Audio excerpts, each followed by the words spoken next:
Amanda Hovanec hated her husband. She hated everything about him. But Amanda, like many killers, she thinks that her hatred and murderous thoughts are justified. She thinks lowly of her husband, Timothy, and she believes that nobody will care or miss him when he's gone, all because she's so blinded by her hatred. But she forgot one thing. When Timothy Hovanec went missing, Amanda was quite surprised to find out that the U.S. government would do anything and everything to find Timothy.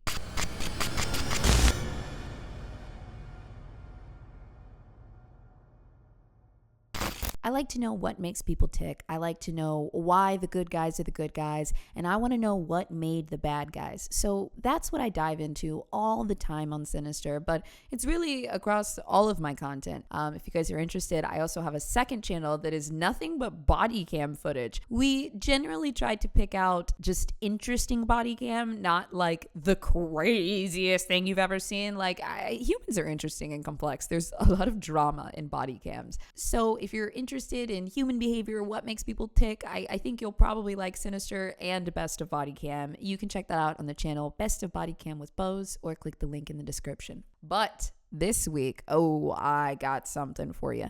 This one's pretty interesting. You guys know, normally on Sinister, I like to dive deep into the childhood because that's where we're all created. And to be honest, if you've watched a few episodes of Sinister, you'll know that in the childhood home is generally where monsters are made. But Amanda Hovanec's case is a little bit interesting. In this particular instance, I don't have a whole lot about her childhood, but who Amanda is littered through every single action that she makes in this case. Okay, also the lights are off today because I get overstimulated sometimes. Okay, I know it makes the video not look great, but sometimes I cannot stare into a bright light for the sake of making myself look slightly better. I don't care what I look like. I just want to tell the story. Amanda Hovanec, originally Amanda Green, grew up in a place called Wapakoneta, Ohio. She was raised by her mother, Anita Green. Now, Anita is a very important person in this story. Like I said earlier, I don't have that many details of Amanda's childhood, but what I do know is that from an early age and even into her 30s, Amanda and her mom, Anita Green,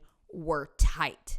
They were very, very close. In 2012, when Amanda was in her mid-20s, she would go on to meet her husband, Timothy. Timothy was a guy just about a year older than her. He was from McLean, Virginia. People said he was smart, athletic, attractive. He was just a good catch. He had a good job, pretty level head. Timothy, by all accounts, was the picture perfect guy that you think you should marry. He cares about your day, but he's not overly dramatic. He's not pretending to be something he's not. He goes to work, clocks in, clocks out, comes home. How are the kids doing? Here's the bills paid. Timothy was just a good guy. Now, Timothy had a good job with the United Department of State. And so much so, Amanda would take care of their 3 daughters. They got married and they had 3 kids. And Amanda would take care of them. Timothy would be at work. And sometimes they would have to travel around a whole lot for his job. He had all these different security clearances and they would have to go and take the whole family and go there. They actually even lived in Germany at one point for 2 years. But everything was good. Timothy was taking care of business and Amanda was taking care of the kids. Now, about 2 years after they moved to Germany, Timothy gets a promotion and they're off to a new location. This time, Timothy became the security engineering officer in the U.S. Department of State. This means that Timothy is in charge of building the security systems, making them more secure, understanding what the threats are, and he's got every code and passport you could possibly want. He built it. So he gets transferred to another job in South Africa. Can I also just say, Timothy's job was pretty serious. They had this man traveling all over the world with his family, with every family member having to get a security clearance along the way. Also, what is the cybersecurity expert doing in South Africa? He was high level. This episode is sponsored by IQ Bar. Listen, I've told you guys about IQ Bar before, and I like their electrolyte mix. I like a couple other products, but you know what I just got put on this week? The IQ Joe. It's an instant coffee, but the thing is, it's jitter-free because they add in the lion's mane and the magnesium. Now, look, I don't know what it is, y'all, but I'm getting old. I can't even handle a regular cup of coffee anymore. If it's a bad day and I got anxiety, I'm just all over the place, you know? I didn't realize this, but you can actually put in little additives into the coffee that make it a little bit less anxiety-inducing because I still need my energy. I don't have any. So I've always been a fan of the IQ mix. It's hydrating. It's got like more electrolytes than most sports drinks, and they're very portable. They're just in little packets. You add them into water. But the IQ Joe and I have now become friends. And the cool thing is, when you order from IQ Bar, you can just get a big mix of all of your favorite products, whether it's the bars, whether it's the electrolyte mix, or it's the IQ Joe. So look, start your year and your day off right. Try the IQ Joe, try the brain and body boosting bars, whatever you want that calls to you. They've got lots of flavors, different products, anything you want. And the best part is you can mix and match. Right now, you can get 20% of IQ Bar if you text SINISTER to the number 64000. That's 64000. Just text SINISTER and you can get up to 20% off of your next order. Or go to the website. Timothy's got this new role. They're settling into a new country. It can be stressful moving around a whole lot with your family, relocating your kids, putting them in new schools, learning new cultures. But they had done this before and they could handle it. So they settle into South Africa and Timothy's working in his new job. Amanda's taking care of the girls. And, you know, sometimes she would go out. And one day, Amanda meets this guy named Anthony. Anthony is immediately so charming to Amanda. She thinks he's cute. He's got this South African accent. They met at this restaurant in November 2018. And I mean, can you just imagine, you know, she's been traveling, moving with her husband. She's got the kids at home. And now she's meeting this like fun, hot guy. They're drinking, they're having fun, you know, and she just immediately falls so hard for Anthony. And Anthony falls for her too. This is when Amanda starts a full-blown affair with Anthony Theodoro. It only went on for a couple of months because they started in November of 2019 and Amanda and her family returned to the United States in 2020. But during those months, she was able to balance seeing her husband, taking care of her kids, and then at night going out to see Anthony under the guise of new friends. And they had never had any issues before, so Timothy kind of believed her. But the other thing is, Amanda is really building this resentment for her husband. It's unclear really what started it all. I mean, it could just be she's a really mean person. It could be she hated moving around a lot. It could be she didn't like working from home. I'm really not sure. But this resentment towards Timothy really starts to build in Amanda. And it's at this point between November of 2019 and 2020, when they moved back to the United States, that she really begins to hate Timothy. I just want to like point out this major turning point because like the way I described Timothy before, man just wants to work, okay? You know how trusted he is? The government trusts him. The government trusts him with all of their secrets and codes. He's literally just a nice guy. He's literally like a golden retriever, just going to work, going home, going to work, going home. How are the kids, da-da-da-da. And while he's just being a normal guy, Amanda is over here just festering with this hate every single little thing that he does. And God, can I just say, when you start to hate your partner this much, don't stay in the relationship, because when it does come to an end, all of that resentment that you built up and ignored, when the relationship is really over, you're going to see the ugliest side of yourself that you have ever seen, because now there's no reason to hold back the hate that you've built up. And that's what Amanda did. She stayed in the relationship while talking shit about her husband to her mom, Anita, also to Anthony, saying, oh, he's this horrible person, while Timothy is just going to work, going home, going to work, going home, going to work, going home. Remind you, the government trusts him. Going to work, going home, going like Amanda just couldn't handle this for some reason. She and Anthony seem to really be in love. Now, what she doesn't know is Anthony has a bit of a conscience. He likes Amanda. He believes, Amanda, that Timothy is this horrible person. So he sticks by her side, even though he knows she's involved with somebody else. So this is kind of the dynamic in South Africa. Amanda's cheating, and Anthony, her new love interest, is kind of just waiting to see what happens. And Timothy doesn't really know what's going on, but he can feel his wife breathing down his back. But he finally gets some answers when they return home in 2020, and Amanda files for divorce. She has found somebody else. She cheated, but she's coming home and she's not going to drag this out for years and years and years. She files for divorce. But the next part of divorce is, of course, the custody over their 3 children. The custody battle, as they are often, was ugly.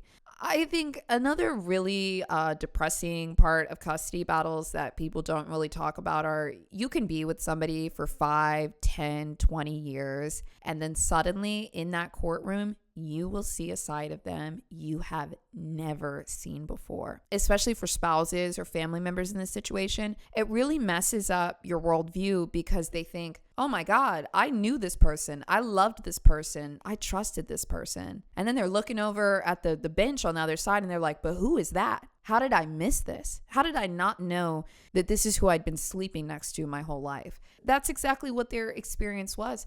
Despite the courts ruling that Timothy was allowed to see the children, he had visitation rights, Amanda just said, no, you can't see the kids. And Timothy's like, yeah, but I have court-ordered visitation. And she just said, no, you cannot see the girls. Goodbye. So that's how their custody battle started off.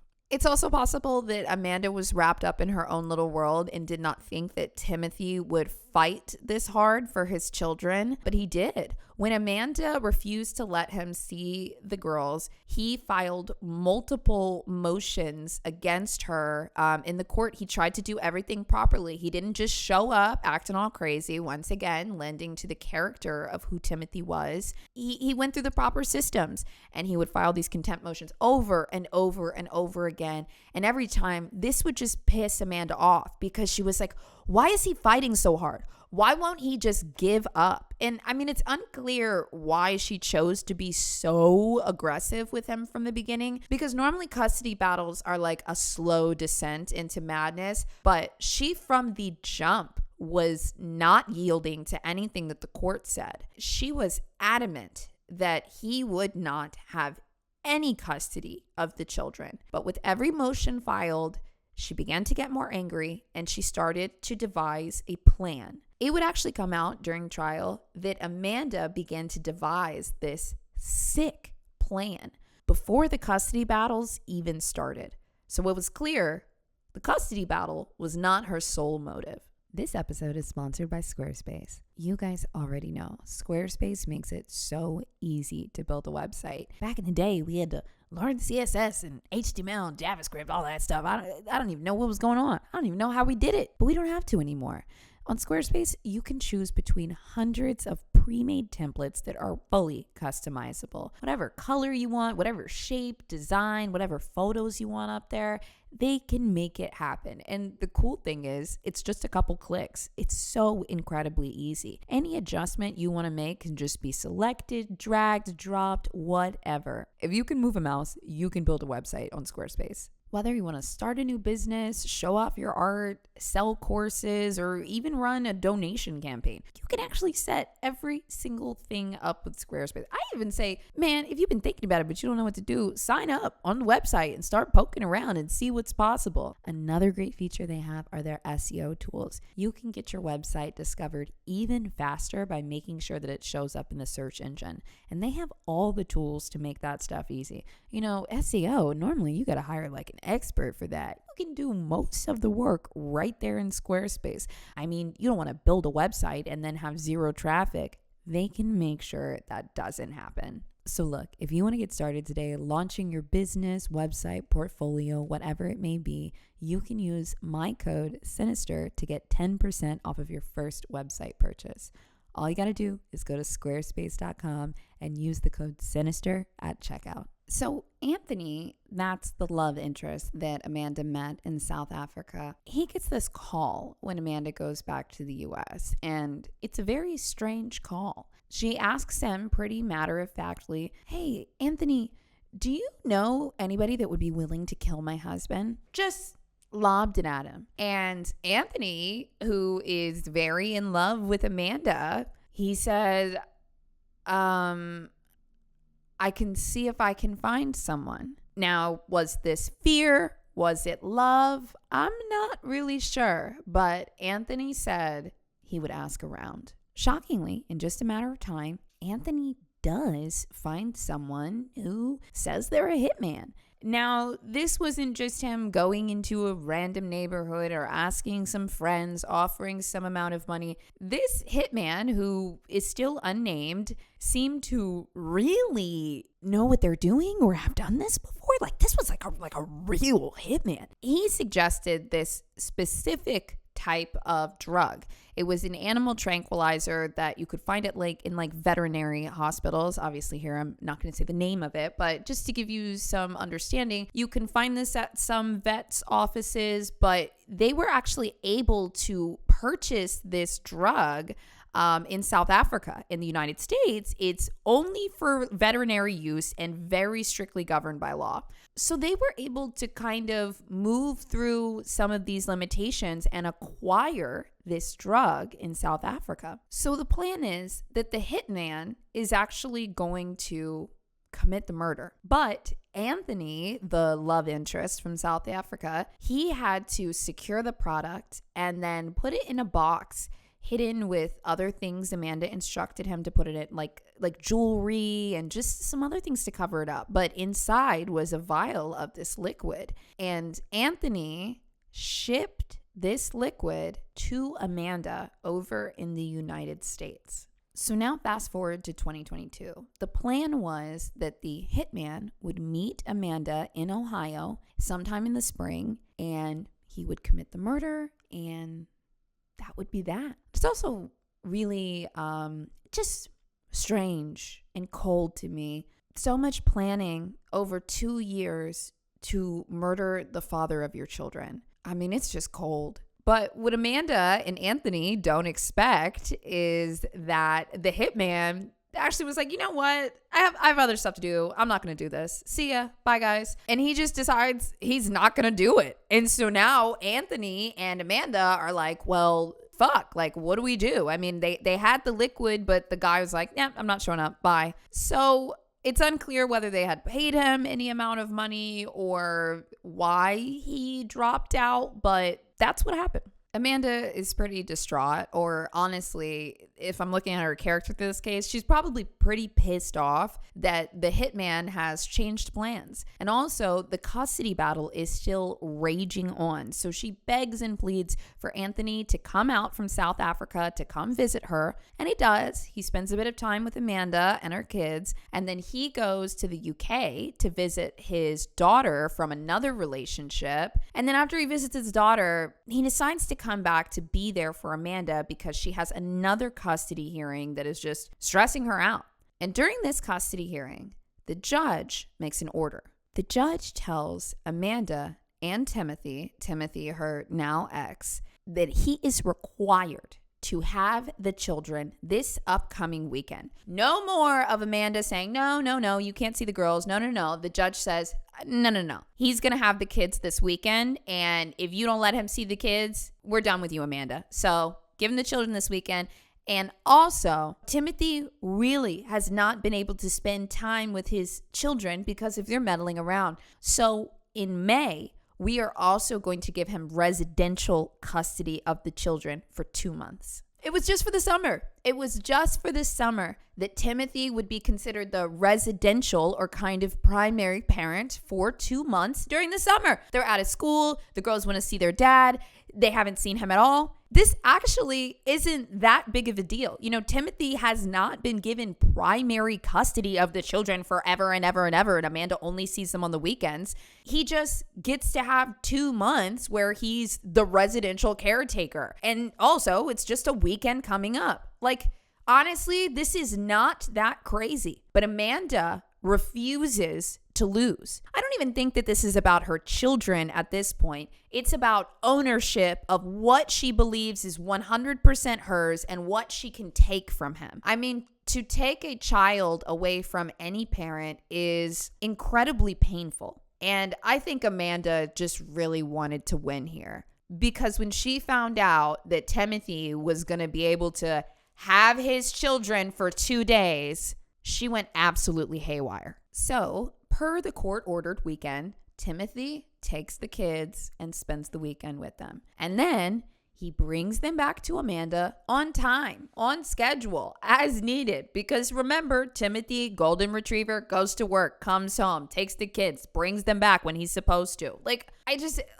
God, he was so harmless. And honestly, being a nice person and being harmless will actually piss off people that are pieces of shit even more, because they'll try to get a reaction of you. They'll try to control you. They'll try to rile you up. And like, if you're the golden retriever type, you'll just be like, okay. And then this crazy person just hates you for not being crazy. I feel like a lot of you have probably experienced this before. It's like a weird resentment that just builds up. So after he returns the children to Amanda at their designated time, he was actually staying at a hotel, a Best Western nearby, and he was supposed to check out that day, but he never checked out. When this happens at a hotel, they see the rooms that are supposed to check out that day. If you're supposed to check out at 12, they'll call you, hey, hello, you're supposed to check out. And they call Timothy, they call him, he's not answering. But when they actually go to the room, they see that all of his stuff is there, like a laptop,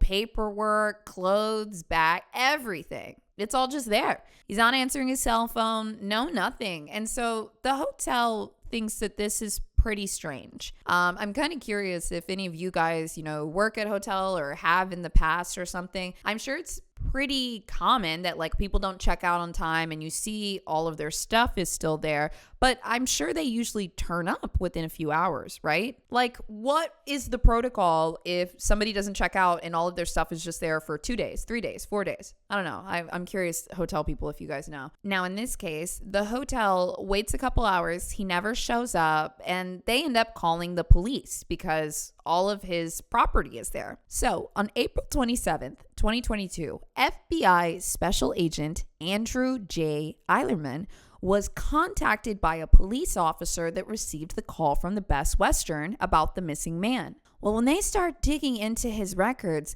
they find out who Timothy is. And he's a security clearance person for the U.S. government. And his laptop is in the hotel room. So the first thing that the FBI does is says, we need you to secure all of that equipment.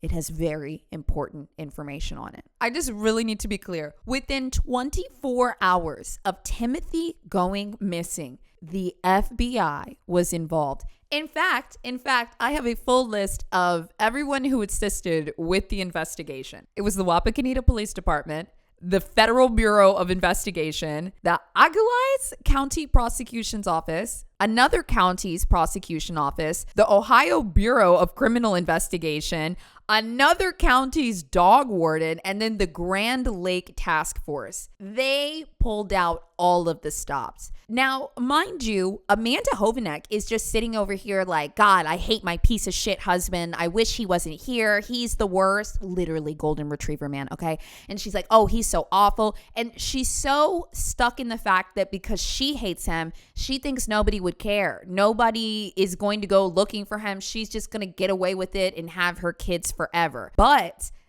she really underestimates the fact that when a U.S. government official essentially goes missing, they're not going to first look at the wife. They're going to think it could be some other type of interference. So they need to find Timothy and they need to secure everything that he has. And I don't think that Amanda Hovanec ever expected the FBI to step in on this investigation. So the FBI comes in and starts doing their due diligence. First, they checked all of the flight logs. He had come from Dayton, Ohio for the custody hearing. They said they checked the Best Western security cameras. They can see like he and his kids playing at the pool, like, just everything they were doing that weekend, checking the demeanor. They had proof that he had dropped the children off at Amanda's residence on April 24th. They had the exact time. They pulled up all of his credit card transactions. Now, these are all things that happen in a murder investigation, but what is shocking about this is how quickly they were on top of all of this. A lot of people don't really get this type of investigative due diligence until 2, 3, 4 weeks in. It's crazy to me that they don't even pull up credit card records until like 3 weeks in.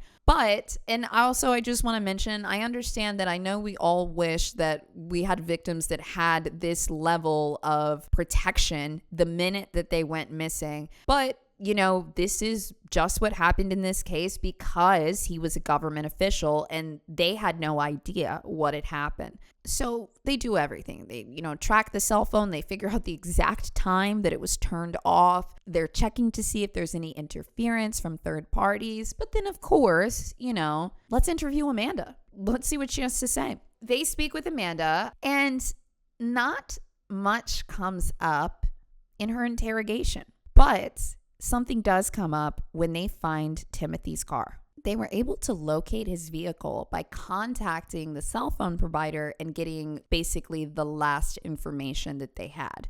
The cell phone had traveled in the car to the last destination. They found the car, they retrieved the cell phone, and they also retrieved the dash cam footage that was recorded in Timothy's car. After they found this dash cam footage, Amanda, her mother Anita, and her new boyfriend Anthony were all taken into custody immediately. This time, Amanda is interviewed again. However, she's being read her Miranda rights this time because this dash cam footage is damning. And she starts to fess up right away.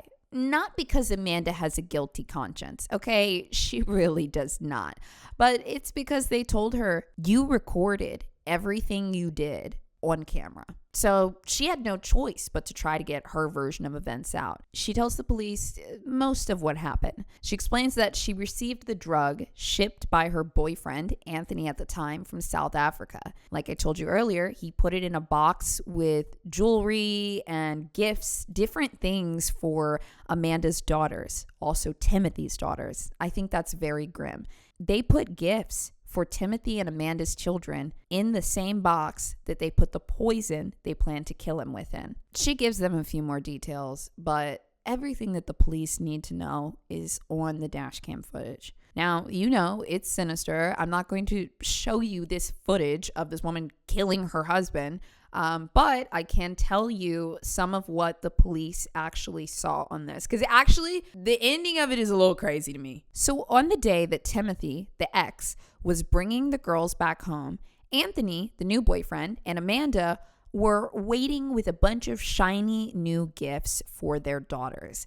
I also just think that this is a little gross. After they spend the weekend with their dad, who is not competing by any means, he just wants to spend time with his kids. He was at a Best Western, like just hanging out by the pool with his girls, like while the custody battle was going on, like he's just chilling. While he spends that weekend with the kids, Anthony and Amanda were trying to buy grandiose gifts to like win back favor. That is just so gross to me. One parent drops the kids off and then the kids are immediately being manipulated with gifts by the other parent. Like, that's just fucking gross, period, right? But in this particular instance, the gifts have an even darker meaning. Anthony and Amanda had purchased all of these things, and when Timothy pulls up in his car, he's got the girls in the back, they hop out, and Anita, Amanda's mother, is also there. And this is all on the dash footage. Anita, Amanda's mom, says to the girls,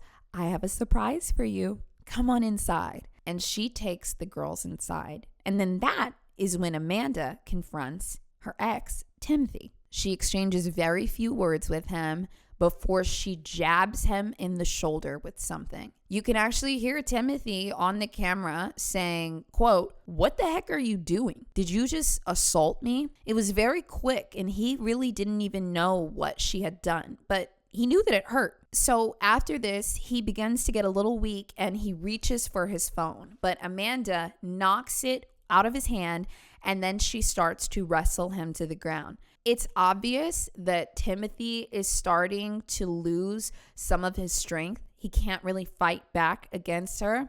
And Amanda starts to hold his neck like The way that she holds his neck is just so dehumanizing and so aggressive. It's not as though she's trying to choke him. It's as though she's just trying to control him and put his face down. She is trying to do this until the drugs kick in and he dies, until she kills him. Timothy's body is starting to be fully limp and he can barely speak, but he does manage to say, "Get away from me.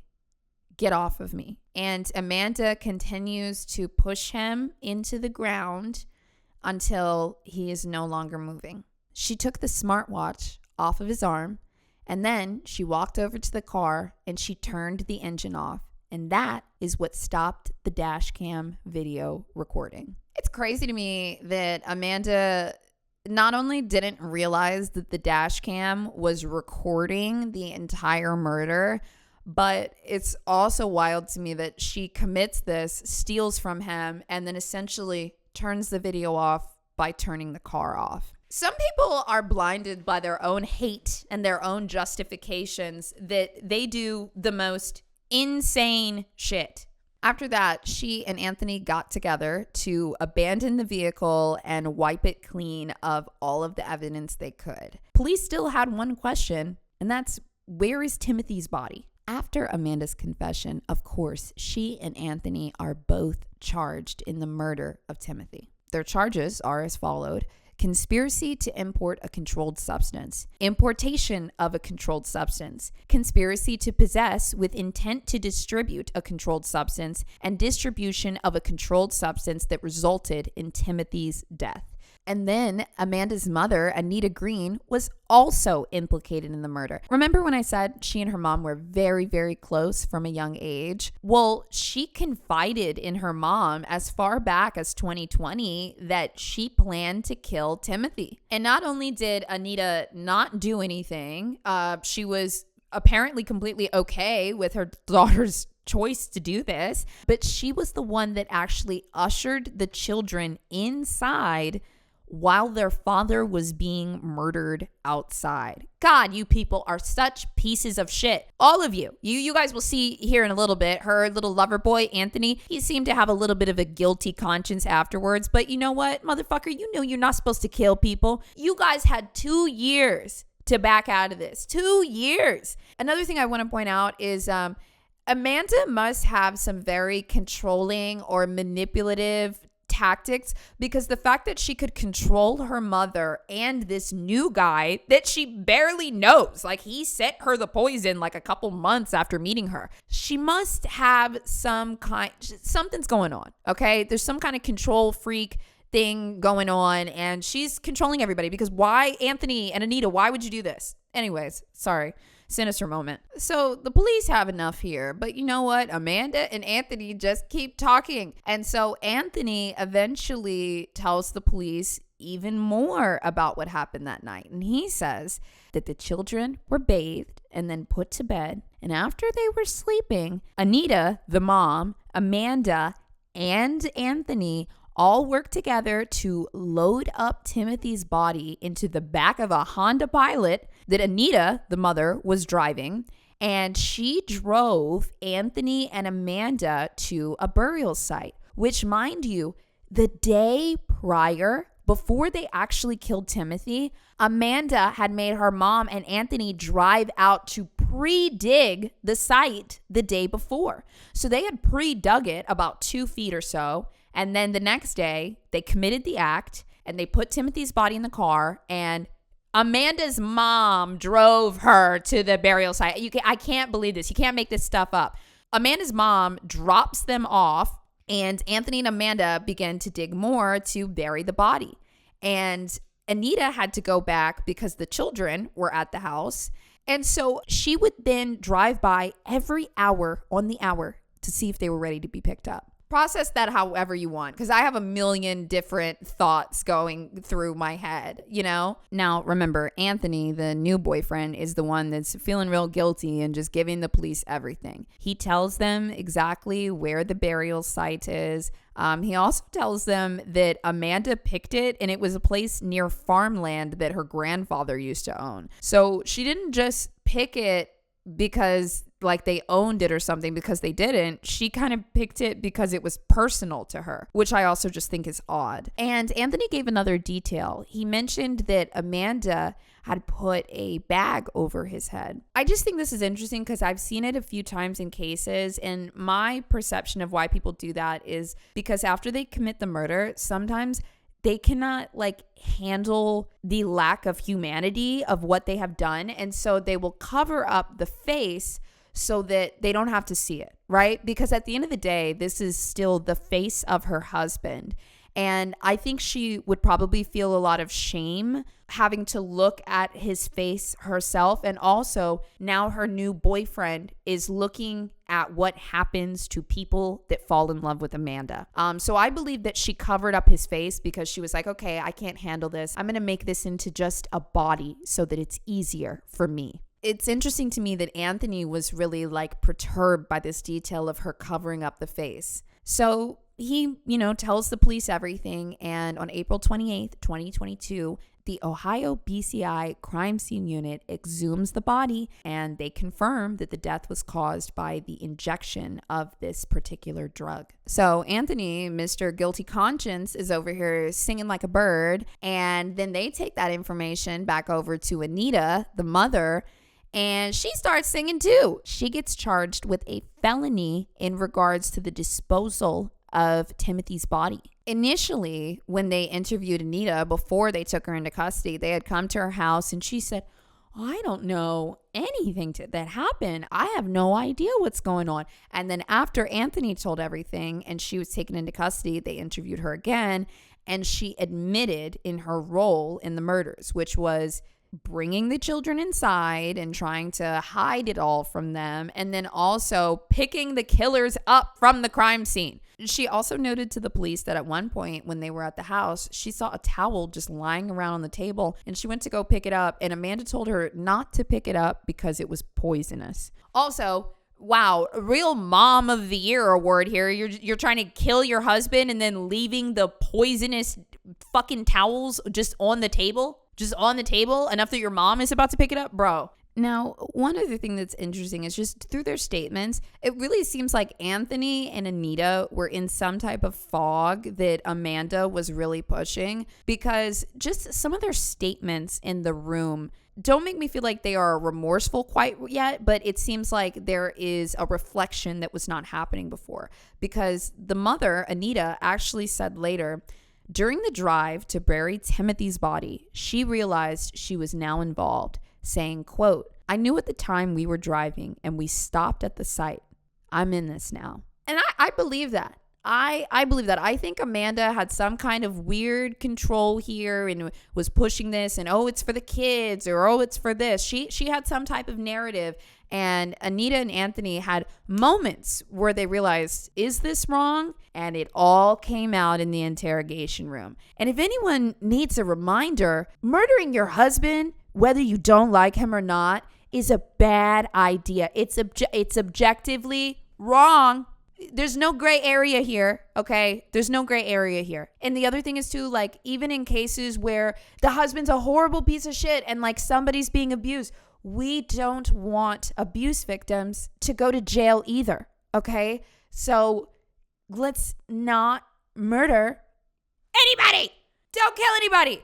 Oh my God. Sorry, this one just blew my mind, because if you guys watch a lot of Sinister, I'm all in on like, what's the childhood? What happened? Like, on this one, Amanda is a piece of shit. Now, mind you, there are 3 little girls who have lost their father, and now their piece of shit mom is in jail. In the obituary, this is the note that was left from his daughters. It says, we love you and miss you every day. Our new family with mom and dad, our sisters, and everyone in your family shows us a lot of love and care. But no one can take your place in our hearts, Daddy. We will always remember how much you loved us. Love, your girls. Also, this is a very recent case that was written in 2024. Now, back to these pieces of shit. So in October of 2023, they all pleaded not guilty, okay? And something must have happened over the course of a few months, because they actually all ended up changing their plea to guilty. You know, maybe it was lawyers' advice. Like, when your murder is on camera, you're going to have a hard time trying to argue that you're not guilty. So afterwards, they changed their pleas, and now we go straight to the sentencing, and that was then scheduled for October 2024. Remember, guys, I told you this case is recent. So on October 1st, 2024, Amanda was sentenced to 40 years in prison. Anthony, the love interest that came from South Africa, he was given 18 years in prison. And also, remember, Anthony still lived in South Africa. He had come to the US to visit Amanda. Then he went to the UK to see his other daughter. And then he came back to America and now is in America forever. He said at his sentencing, quote, "From the bottom of my heart, I am so sorry that I allowed this to happen. I would trade my life for Timothy's in a heartbeat." By the way, this is what I mean. Like, still, fuck Anthony, right? But some of his statements in court are a little bit different than what I see from people who just simply don't care. And it makes me think he got caught up in whatever story Amanda was weaving. And now that he's in a jail cell, he's realizing, I was instrumental in the death of this man. And it seems like he accepts that. You know, how he deals with it, he's got 18 years to figure it out in jail. So the mother, Anita Green, she was charged with 10 years and 1 month in prison. Old lady could have lived her whole life at home taking care of the grandbabies. Nope. 10 years in prison for you as well, ma'am. And Amanda, the one that orchestrated it all, well, she was given 40 years. But after those 40 years, she also, if she survives, she will have 10 years of supervised release afterwards. And over the course of all of this, she has to pay back $2.1 million in restitution. Now, a lot of things in this case were really shocking, but this one really got me. This one speaks volumes. The judge, who was a guy named James Knapp, he said he actually believed that Anita contributed more to orchestrating the murder than she claims. He said the fact that she went there the day prior to help them dig the hole, it was like, dude, you didn't realize it the moment that you dropped them off. You knew what was going on, and who knows what you were saying to Amanda and being complicit for the past 2 years, right?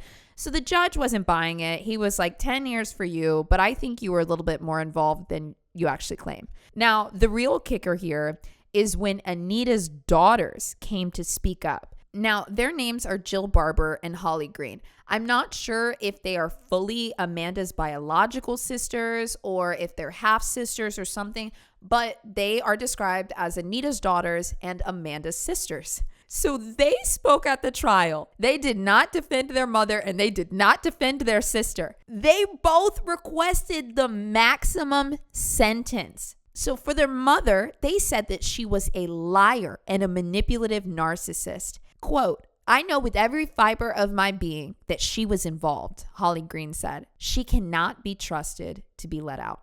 Some of the other closing remarks came from a guy named Ronald Stewart. He said Timothy, the ex-husband, he said that his knowledge was very unique. The way he went about solving problems or fixing things and helping people, it was very, very unique. And it was so difficult to replace him when he passed away.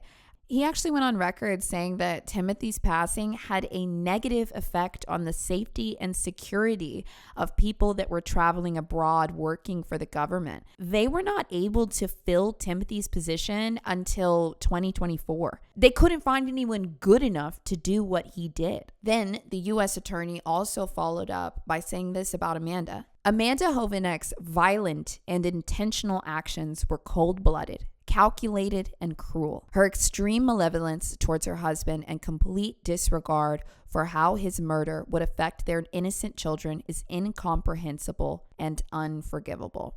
And you know what's interesting? Through all of this evidence, all of this pain, all of these statements, all of these stories, Amanda Hovanec, the killer of her husband, said practically nothing.